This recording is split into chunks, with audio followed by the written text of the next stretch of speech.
ուժեղ գեղարվեստություններ։ Տեսնում եմ ինչքան մարտական եք դուք տրամադրված,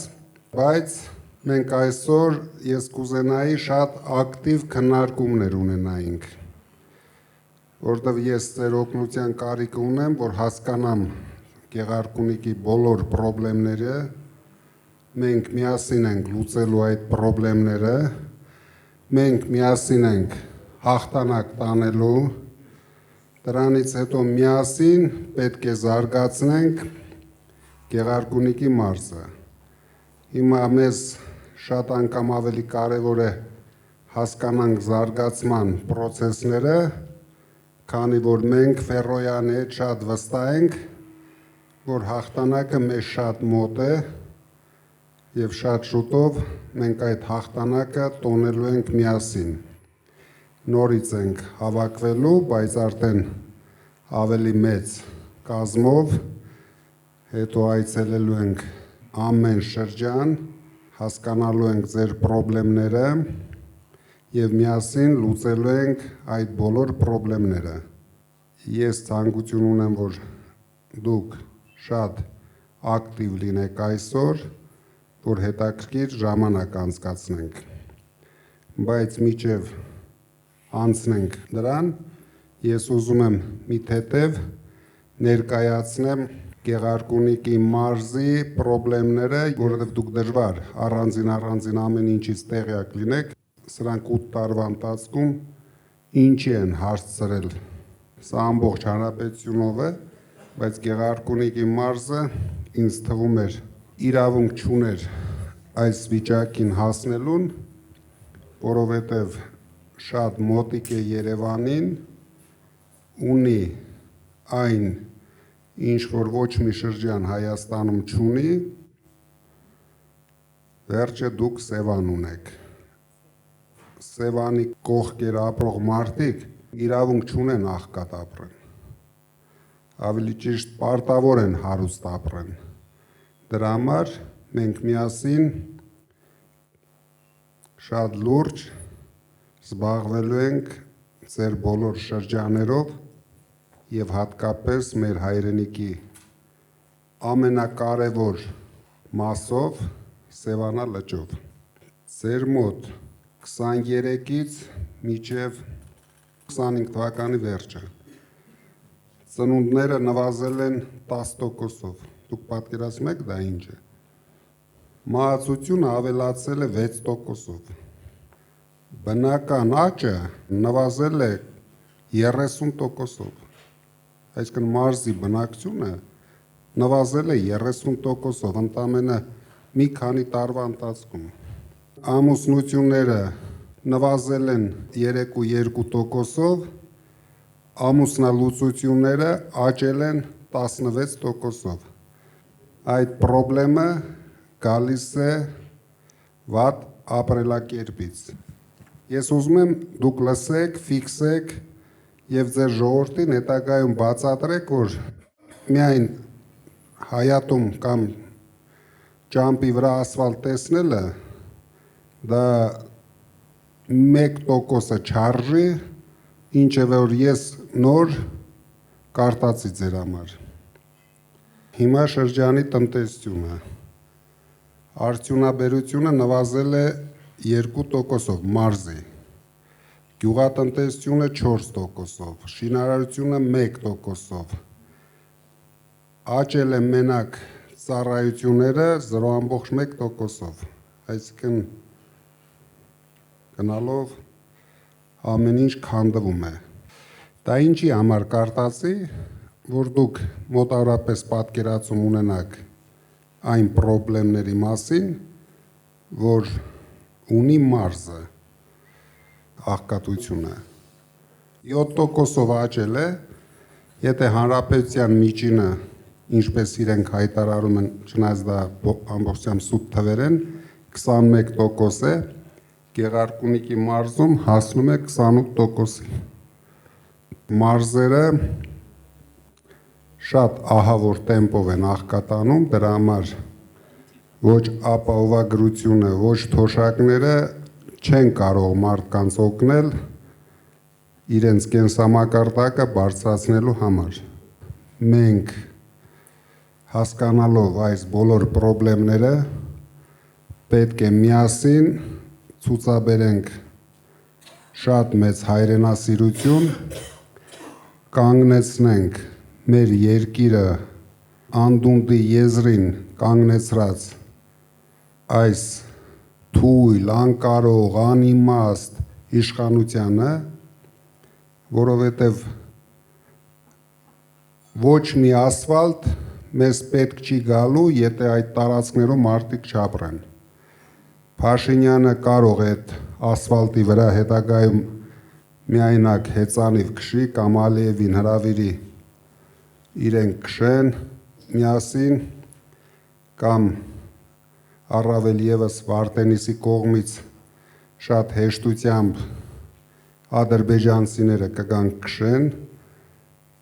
բայց մենք ձեզ հետ պետք է թույլ չտանք, պետք է մեկ օր շուտ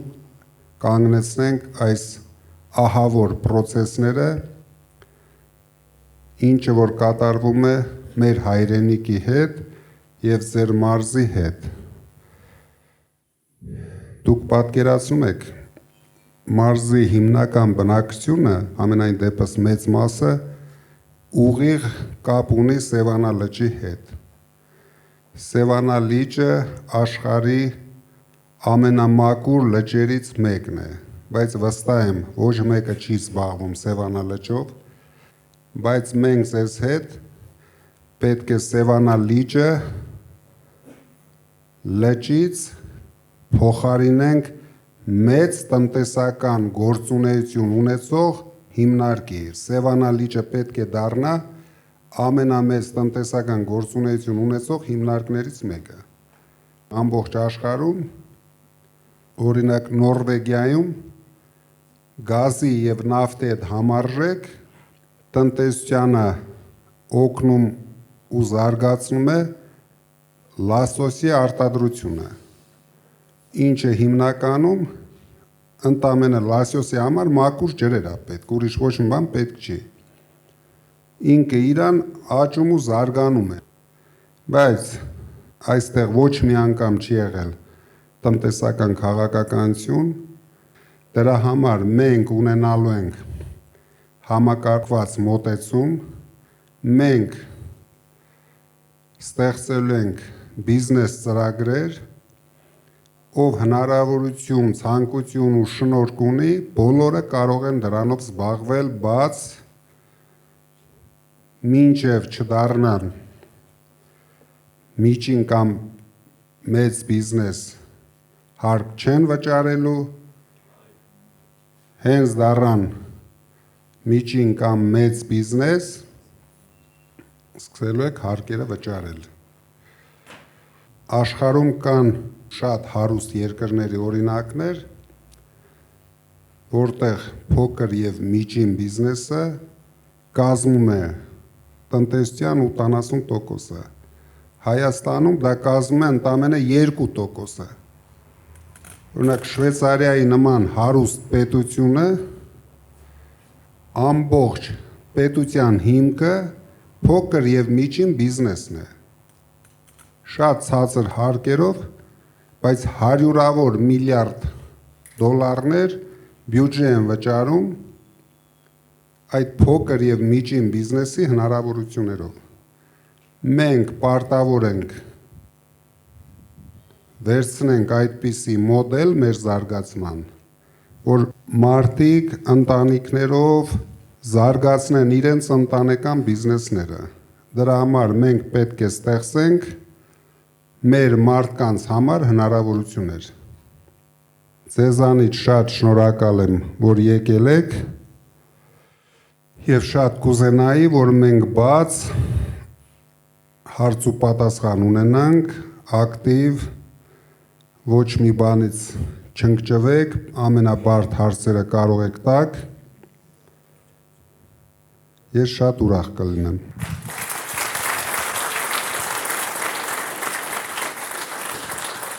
Պարոն Կարապետյան, հիմա Վարդենիսում այնպիսի պայմաններ են ստեղծված, որ Բոլորը լքում են իրենց բնակավայրերը։ 6000 հոգուց ավելի մարդ լքել է Վարդենից, գյուղերը դատարկվում են։ Ուրեմն ադրբեջանցիներ եկել են, նստել են լրիվ Վարդենիցի տարածքում։ Ես դա չեմ լսել, ես դա տեսել եմ։ Կարամ Սոտկիից մինչև մեր Կարմիր լճեր տարածքում ասեմ, որ ադրբեջանցիներ որտեղ են նստած, եւ նրանք էլ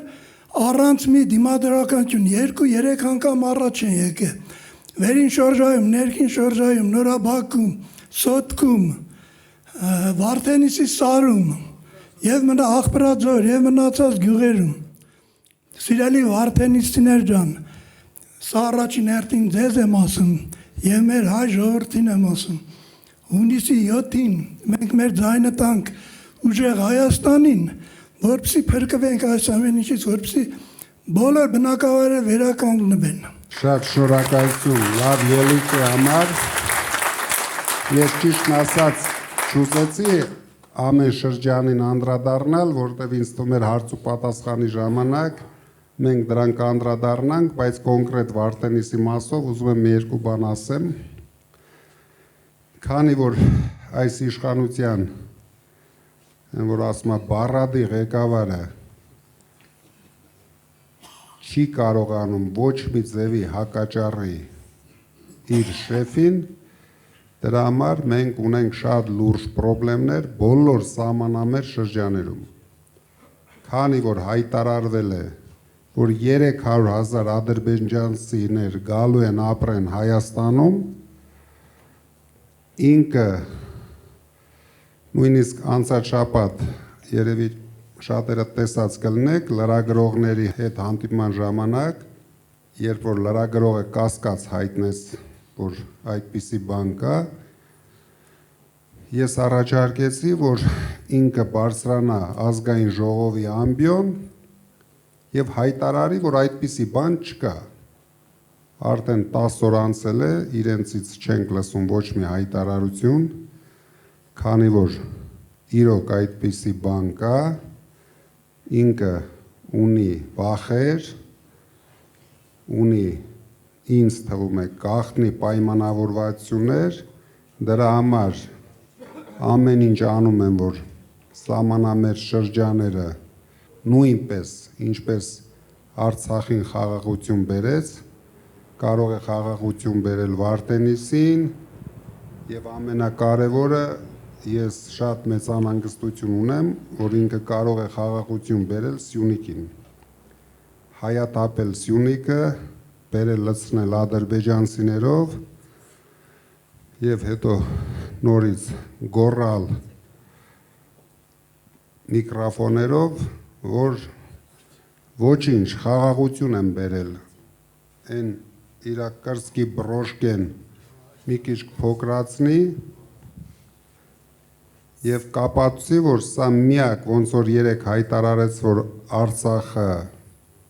նույնիսկ շարժումն է սխալ եղել, կհայտարարի, որ ինչ է ժողովուրդ ջան, Վարդենիսը բասար գեճար է եղել։ Ես պրիճոմ, հեսա վերցրեք պատմությունը կարտացեք, պատմական ինչ-որ հատվածում անունը բասար գեճար է եղել, հետո կանցնի մեր Սևանին, կասի Սևանը գյոլճա է եղել, դաժե Ֆերոյանին չի հարգի։ Այս մարդը իրոք ոչ մի սրբություն չունի, ու ոչ միայն կարող էր սրբություն չունենալ, բայց թողել հանգիստ գնալ, իր համար Ենոկավանում մի հատ խոզաբուծարան կունենար, հանգիստ դրանով կզբաղվեր, ինքը իրավունք չունի կապ ունենա մեր երկրի ու ժողովրդի ապագայի հետ, որովհետև դա վտանգավոր է թե մեր պետությանը, թե մեր ժողովրդին, չեմ ուզում ամեն անգամ ասեմ, բայց ակտիվ եղեք, որովհետև իրոք մենք կանգնած ենք ջրբաժանի առջև, մենք կարող է մեկ սխալ քայլ անելով շատ ծանր ճակատագրի արժանացնենք մեր երկիրը ու ժողովրդին, ու ինքը արդեն գիտեք հայտարարել է 4-րդ հանրապետություն, հաջորդ անգամ կորցնելով Սյունիքը կայտարարի 5-րդ հանրապետություն ու նորից կգորգռա, մի քիչ Ալիևին խնդրի, մի քիչ փող կտա, նորից ասֆալտ կանի ձեր գյուղերում, մարդկանց նորից կխաբի ու կմոլորեցնի, բայց մենք ունենք ազգային խնդիր, մենք բոլորս պետք է միանանք այդ ազգային խնդիրը լուծելու համար։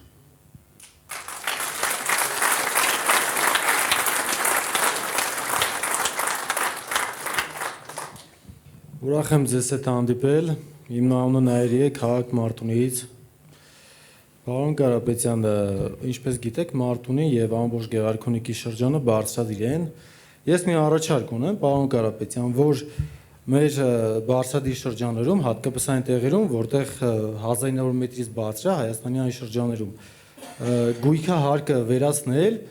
տեսեք, այսպիսի բան կա, որ մարդը, երբ որ ուզում են տուն կառուցել, պետությանը մեծ գումարներ են վճարում, հատկապես այս իշխանությունների օրոք այդ հարկերը ավելի բարձրացվել են, հողի հարկերը, գույքի հարկերը բոլորը բարձրացվել են շատ, ու մարդիկ այս խնդրի պատճառով շատ ժամանակ չեն կարողանում տուն կառուցել։ Մենք տանելու ենք շատ լուրջ քաղաքականություն, օգտագործելով Սփյուռքի հնարավորությունները։ Գույքա հարկը դա շատ կարևոր հարց էր բարձրացեցիք, բայց հավատացեք, դա երևի ամենափոքր խնդիրներն են շրջանի, դա երևի ամենահեշտ լուծվող խնդիրն է շրջանում, մեզ համար ամենակարևորը ձեր շրջանում ստեղծել աշխատատեղեր, որպեսզի առաջերտին կանգնեցնենք մարդկանց տեղափոխվելը եւ հնարավորություն ստեղծենք մարդկանց Սփյուռքի վերադարձը։ Մենք կորցնում ենք մեր լավագույն մարդկանց, չունենալով աշխատատեղեր, դրա համար դուք գիտեք, մենք հայտարարում ենք մեր ծրագիրը, վստահ եղեք, որ մենք անելու ենք դա առավելագույնս մարզերում եւ 5 տարի հետո դուք բարձրացնեք լրիվ ուրիշ հարցեր, որ կարելի է սա էլ այսպես անել, արդեն ոգևորությամբ, որ դուք տեսնեք, որ դուք զարգանում եք։ Միայն հարկերը չի պրոբլեմը մեր մարդկանց առավել եւս շրջաներում կանանց համար աշխատատեղեր ստեղծելն է։ Տղամարդիկ էլի ինչ որ ձևի խոպան գնալով, թե տեղում ինչ որ շինարական աշխատանքների մեջ կարողանում են ընդգրկվել եւ աշխատատեղեր գտնել, բայց ես վստահ եմ, որ կանայք բացարձակ այդ հնարավորությունը չունեն եւ նույնիսկ երիտասարդ տարիներում արդեն դառնում են տնային տնտեսուհիներ, որովհետեւ իրենց կյանքը արդեն ուրիշ ձևի չեն պատկերացնում։ Դրանք միայն իրենց թվում է, որ իրենք ծնվել են, որ տունը նստեն, մենակ երեխա պահեն, մեծացնեն, բայց զարգանալու, աշխատելու հնարավորություններից զրկված են։ Դրա համար դուք լավ կանեք, որ այլ հարցեր էլ բարձրացնեք ձեր շրջաներից, քանի որ մենք դրանցով ձեզ հետ միասին պարտավոր ենք զբաղվենք։ Մենք կնայենք այդ բոլոր հարցերը։ Շնորհակալ եմ, պարոն Կարապետյան։ Բարև ձեզ, պարոն Կարապետյան, ճիշտ ասած ցավում եմ, որ հնարավորությունը սահմանափակ է, որ չեք կարողանում լայն շրջանակների հետ շփվել, բայց այն մարդիկ, որ այստեղ այսօր հավաքվել ենք մեր տարածաշրջանի, մենք այսքանը չենք ու բնականաբար հարյուրավոր, հազարավոր, տասնյակ հազարավոր մարդիկ ձեզ բարևներ են ուղարկում եւ շատ մեծ ցանկություն ունեն իսկապես ձեր հետ շփվելու, հուսամ ես վստահ եմ, որ հաղթանակը տեղի է ունենալու եւ ամսի 8-ին մենք միասին անպայման դա նշելու ենք։ Տեսեք, կառավարությունը ինչու՞մ է աջողում։ Ավելի շուտ ոչ թե կառավարությունը, այլ ինչպես դուք եք ասում, փոքրիկ խմբակը։ Իրենք ստեղծում են միֆեր եւ այդ միֆերը արագ տարածում են ու հետո իրենք էլ են սկսում իրենց ստեղծած միֆերին հավատալ եւ ավելի մեծ համոզմունքով են երկրորդ անգամ ներկայացնում։ Ես փորձեմ ներկայացնել այդ միֆերից մեկը։ Այդ միֆերից մեկը դպրոցաշինությունն է, որ ամեն քայլափոխի նրանք դա շահարկում են։ Իսկ իրականում ինչ է այդ միֆը։ Այսպես է կոչվում ծրագիրը ուսումնական որակի բարելավում։ Այդ վերնագրի տակ, ուրեմն, հանրապետությունում փակվելու է շուրջ 230 դպրոցներ, հիմնականում սահմանամետ շրջաններում։ Եվ արդեն պատկերացնում ենք ինչ է կատարվելու շատ մոտ ապագայում, այսինքն այդ գյուղացիները կամ սահմանամերձ շրջանի բնակիչները բնականաբար լքելու են։ Այդ դպրոցները բաժին է հասնելու Ադրբեջանի երեխաներին։ Դրա համար իրենք հատուկ ծրագիր են անում դա։ Տեսեք ինչ է արվում սոցիալական ոլորտում մեր ուրեմն իրականությունը, մեր պատմությունը մի փոքրիկ խմբակ փորձում է խմբագրել։ Կարծես մենք չենք եղել, մենք արմատներ չենք ունեցել։ Առաջերտին շնորհակալություն շատ կարևոր հարց բարձրացնելու համար եւ ես շատ ուրախ եմ, որ մեր հասարակության մեջ մնացել են մարդիկ, ով կարևորում է հայրենասիրությունը, կրթական համակարգը, միայն ձեր նման մարդկանց շնորհիվ, ձեր բարձրացած հարցերի շնորհիվ մենք կարող ենք կանգնեցնել բոլոր ձեռնարկված process-ները, որով սրանք քանդում են մեր ինքնությունը։ Ինքնությունը քանդելու համար ամենահեշտ ձևը սկսեն երեխաներից։ Երեխաները եթե չկարտան, չսովորեն, որ մենք ունեցել ենք մեծ երկիր, մենք ունեցել ենք շատ հերոսներ, մենք աշխարհի երեսին երևալու ենք որպես թույլ, վախկոտ, վախերի մեջ ապրող երկիր, հանկարծ առավոտ շուտ Ալիևը փրշտա, մենք պարտավոր ենք բոլորս արձագանքենք դրան եւ սկսենք գոռալ,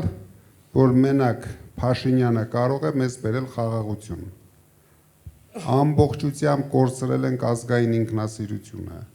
բոլոր մակարդակներով։ Դուք նայեք, ուշադիր նայեք։ Այդ մարդը ոչ մի բան չի կարողանում ներկայացնել։ Հիմա մտելա ընտրական պայքարի մեջ։ Մենք ծրագիր ենք ներկայացրել։ Իրենք էլ են ծրագիր ներկայացրել։ Վերցրեք ուսումնասիրեք։ Մենք հայտարարում ենք, որ մանկավարժների, կուլտուրայի բնագավառի աշխատողների, աշխատավարձները 5 տարում ամեն տարի համամասնորեն 150%-ով բարձրացնում ենք։ Դա նրա համար ենք անում, որ լուծենք ձեր ասած խնդիրները, քանի որ եթե մենք չունենանք նորմալ հայրենասեր մանկավարժներ, չխրախուսվի այդ մասնագիտությունը,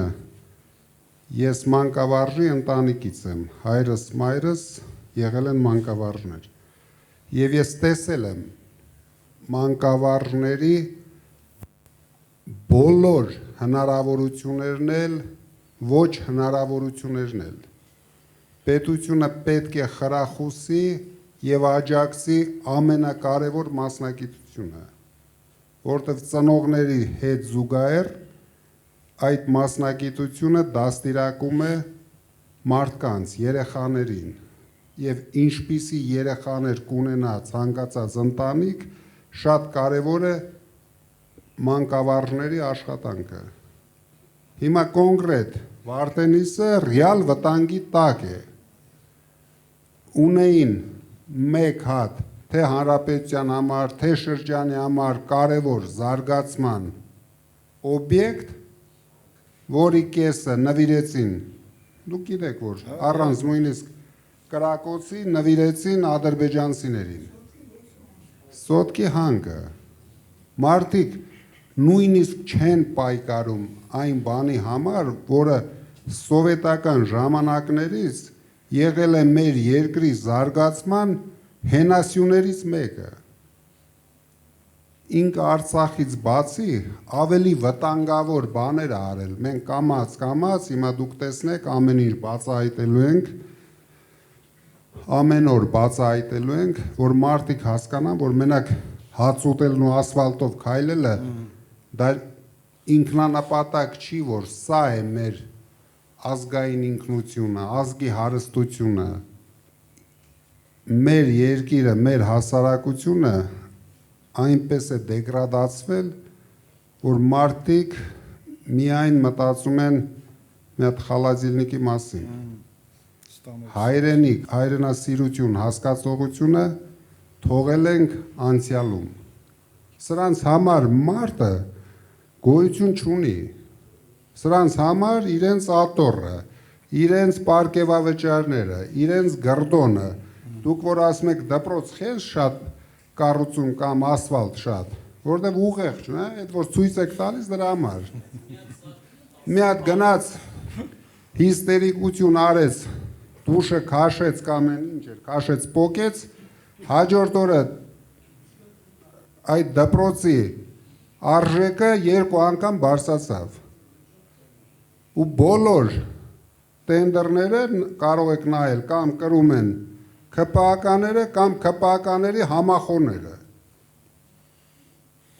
Այս մարդիկ համ դրսից են քանդում մեր երկիրը, վերացրին սփյուռքի ներկայությունը ամբողջությամբ Հայաստանում, մեր գլխավոր ուժը, մենք պարտավոր ենք, նորից եմ ասում, զարթնեցնենք մեր ժողովրդին, ինչքան հնարավոր է դուք եղեք ակտիվ, որովհետև ինքը հաստատ ձեր փողոցներում ղժղժալու է, սեր բացատրելու է։ Մենք հասնելու ենք նրան, որ իրենք սեր կարողանան բացատրել այդ ավտոբուսի ժողովուրդը միմյանց։ Իրենք իրավունք չունենան նույնիսկ ժողովրդին սեր բառը արտասանեն։ Որտեղ իրեն ճակատագիրը մեզ բացարձակապես հետաքրքիր չէ, իրար սիրեն, չեն սիրի, բայց ժողովրդին վնաս տալ չի կարելի։ Եղավ մի քիչ էմոցիոնալ էր, ոչինչ։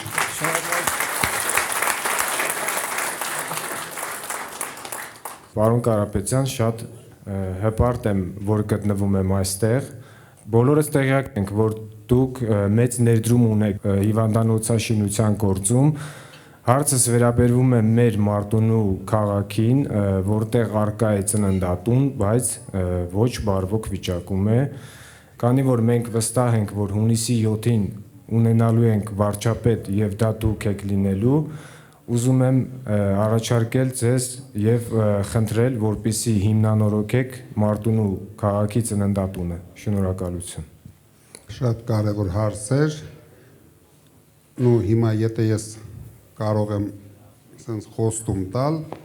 բայց դա համարվելու է ընտրակաշառք։ Դրա համար դուք վստահ եղեք, ես ասեցի, մենք համակարգային ենք մոտենալու, ոչ միայն ծննդատանը, մենք ամեն ինչ անելու ենք, որ նոր սերունդը բոլոր հնարավորությունները ունենա լավ ապրելու համար իր շրջանում։ Մենք արդեն նախագծեր ենք անում, դա բոլոր շրջաներում է լինելու, սպորտային, կուլտուրայի մի շենքի մեջ մենք տաշիրում արել ենք, եթե դուք կարող եք նայել, ծրի պոլիկլինիկա մեջը, պոլիկլինիկա չի, ժամանակակից դիագնոստիկ սենտր, նույնպես տաշիրում արել ենք, մենք այդ ամեն ինչ անելու ենք։ Ու շատ քիչ բյուջետային փողեր ենք օգտագործելու։ Հիմնականում, դուք երևի ոչ մեկը չեք կասկածում, իմ այլ հնարավորությունների, իմ ընկերների հնարավորությունների մասին, ձեր մարտունեցի տղեկի հնարավորությունների մասին, ձեր տղեկն են ամեն ինչ կառուցելու, մի կասկածեք։ Ձեր տղաները եւ հայ բիզնեսմենները։ Շնորհակալություն պարոն Կարապետյան, Գեղարքունիքի մարզ, Մարտունու շրջան, գյուղ Արծվանից, Բեկլարյան Արմեն։ Պարոն Կարապետյան, հարցս ի սկզբանե վերաբերվում էր Սևանա լճին եւ իրապես բավականին հուսադրված եմ, որ առաջինը դուք խոսեցիք դրա մասին, կարևորություն տալով այդ կարևոր հարցին։ Պետք չէ լինել ոլորտում փորձագետ, որպեսզի հասկանանք, որ հանրապետության կարևորագույն ռեսուրսներից մեկը Սևանա լիճը չի օգտագործվում ինչպես հարկն է։ Այն է պահել էկոլոգիապես մաքուր եւ օգտագործել ձկնորսությունը որպես տնտեսության մեջ կարևորագույն գործիք։ Հարցս հետևյալն է, պարոն Կարապետյան, ուժեղ Հայաստանը ձեր գլխավորությամբ արդեն ունեք կոնկրետ ծրագրեր, որոնք հնարավորություն կտան լուծել այդ խնդիրները։ Սևանի մասով ոչ թե մենք ունենք ծրագիր, մենք արդեն ունենք նախագծերը։ Սևանը դուք հիշում եք անցած շաբաթ մենք հայտարարեցինք $1 միլիարդ Հայաստանի туриզմի զարգացման մեջ, որից 500-ը գնալու է մարզերում եւ դուք հասկանում եք, որ դրա ահագին մեծ մասը գնալու է Սևանի զարգացման համար։ Դա մասնավոր ներդրումներ է լինելու, դա բյուջեի հետ ոչ մի կապ չի ունենալու։ Դուք շատ արագ կտեսնեք Սևանի մեր մոտեցումները, որտեղ մենք ուրիշ իրավունք չունենք։ Չունենք երկրորդ լիճ, երկրորդ Սևան կամ ավելի փոքր Սևան։ Դա մեր միակ ջրային հարստություն է, թե բիզնես զարգացնելու համար, թե туриզմի զարգացման համար։ Ես վստահ եմ, պարոն։ Մեր ժողովուրդը գյուղացիները ուզում են լսել, թե այդ հարցին ինչ լուծում է տրվելու իրենց հաջորդ վարչապետ Սամվել Կարապետյանը։ Գյուղացի երեխան դպրոցից որ գալիս է տուն ինքը չի կարող ինքնակրթվել, զարգանալ։ Գյուղում ապրող երիտասարդը օրերն է հաշվում, որ ինքը գիտեմ դառնա չափահաս գնա բանակ հետ կա ու փախնի գյուղից։ Դուք հավատացեք, Մարտունու շրջանը ամենա ոչ զարգացածը չի։ Դուք գնացեք նայեք Շիրակի մարզի ինչ է կատարվում, նայեք Տաուշի մարզում մարդիկ ոնց են ապրում։ Ժողովրդին հասցրել են աղքատության եզրին, ժողովուրդը կորցրել են ամեն ինչի նկատմամբ հույսը, այնքան են խոստացել չեն արել, որ այսօր ոչ մեկը չի պատկերացնում, թե մարդը միկրոֆոնը վերցնում, բան ասում, վաղը դա անելու է։ Դրա համար մենք չենք ասում խոստանում ենք, մենք ասում ենք երաշխավորում ենք։ Այդ բոլոր խնդիրների լուծումը մենք երաշխավորում ենք։ Եվ դուք կարող եք զարմանալ, դրանով չենք ծանրաբեռնելու պետական բյուջեն, որտեղ իրենք պետական բյուջեն լցնում են իրենց գրպաները։ Մենք ամեն ինչ անելու ենք, որ ժողովուրդը լցնի իր գրպանը, որ մարդիկ զգան, որ ձեր գյուղում կարող են ավելի լավ ապրել, քան Երևանի կենտրոնում, որ դուք հավասար հնարավորություն ունենաք ձեր երեխաներին զարգացնելու։ Ես շատ լավ հասկանում եմ, ես էլ գյուղացի տղա եմ։ Դրա համար, որ գնաք մեր գյուղ նայեք, մենք այդ բոլոր հարցերի լուծումը թե մեր գյուղի համար, թե Տաշիր քաղաքի համար տվել ենք։ Դուք տեսնեք այնտեղ, որ ցանկացած երեխա ամեն օր զբաղմունք ունի։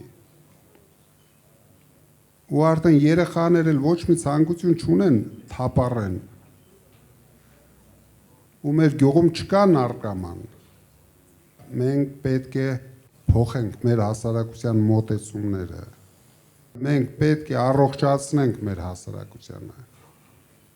Հույս տանք հասարակությունը, վերացնենք այս ապաթիան, վերացնենք վախերը։ Վախերի վրա ժողովրդի հենա հելնում գոռում է, եթե մեզ չընտրեք, սեպտեմբերին պատերազմ կլինի։ Ավելի լավ չի մենք մինչև սեպտեմբեր իրան ռադ անենք, էլ պատերազմ էլ չի լինի, ոչ մի բան էլ չի լինի։ Հանգիստ մեր ժողովուրդը կապրի։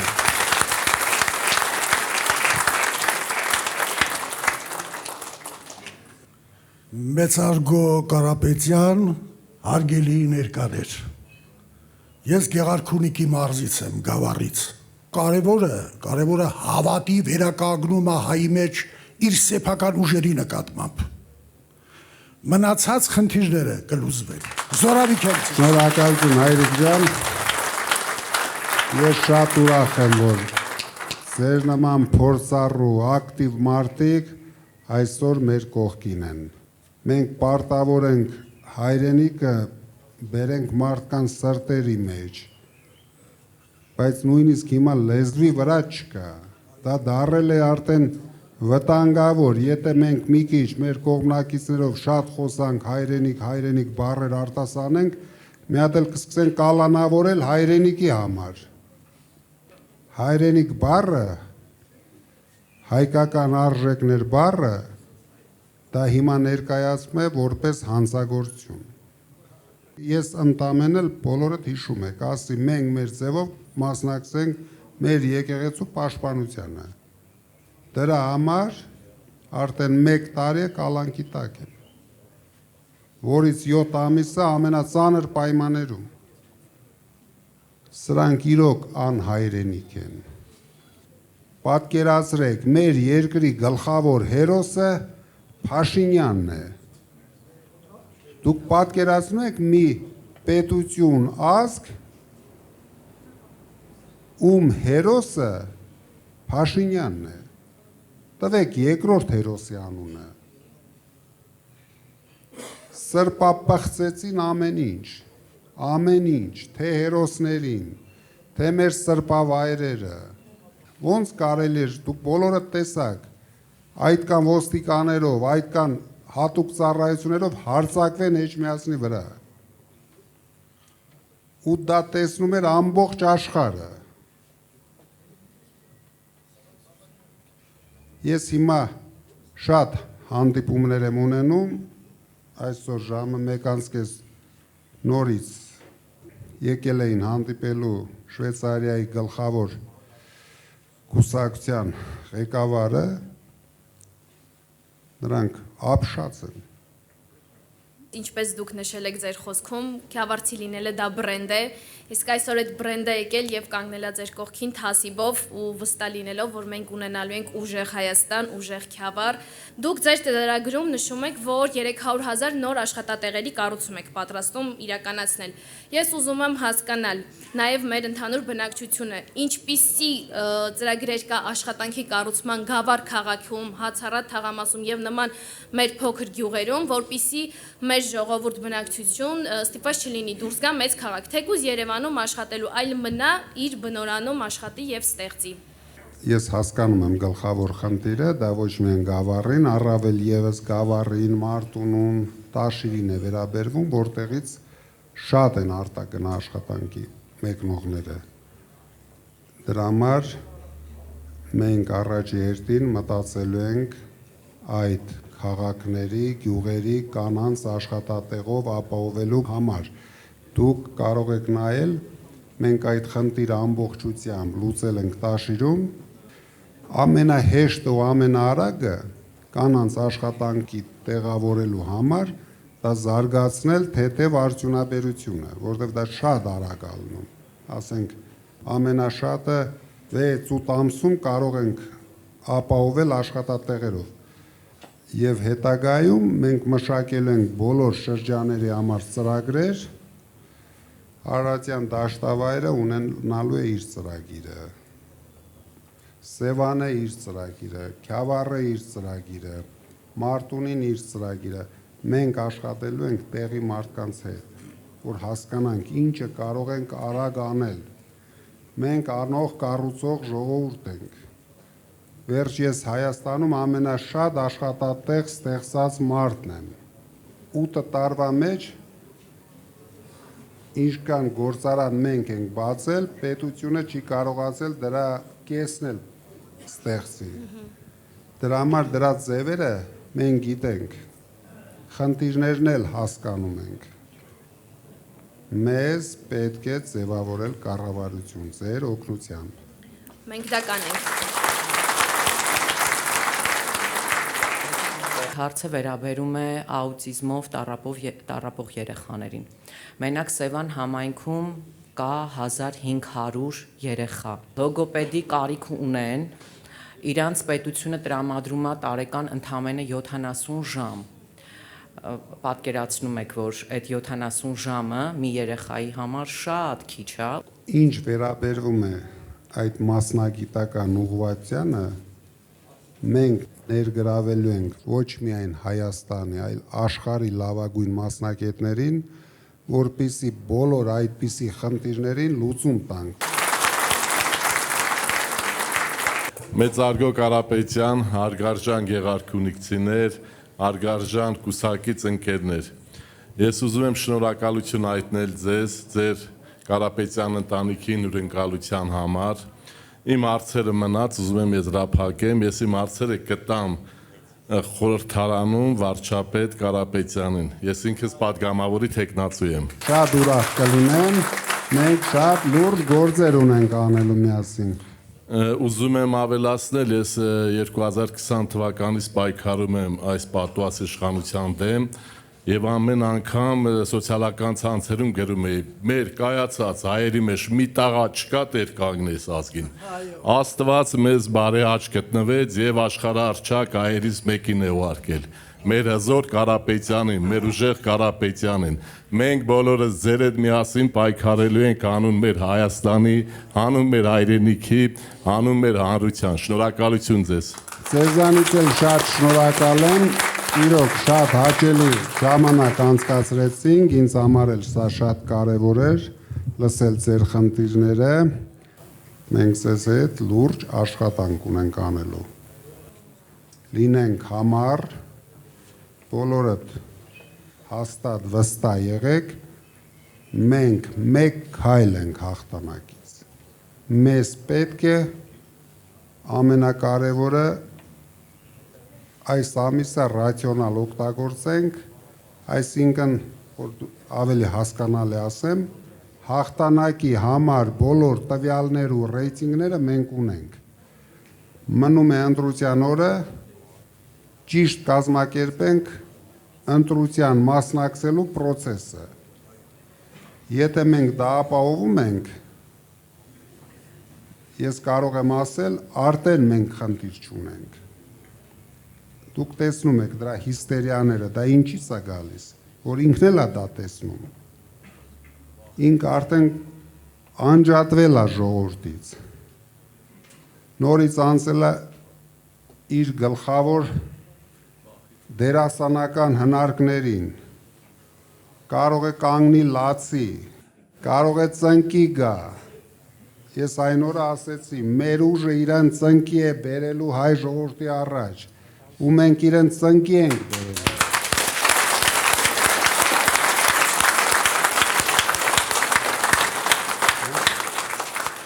Շատ շուտով, հունիսի 7-ին,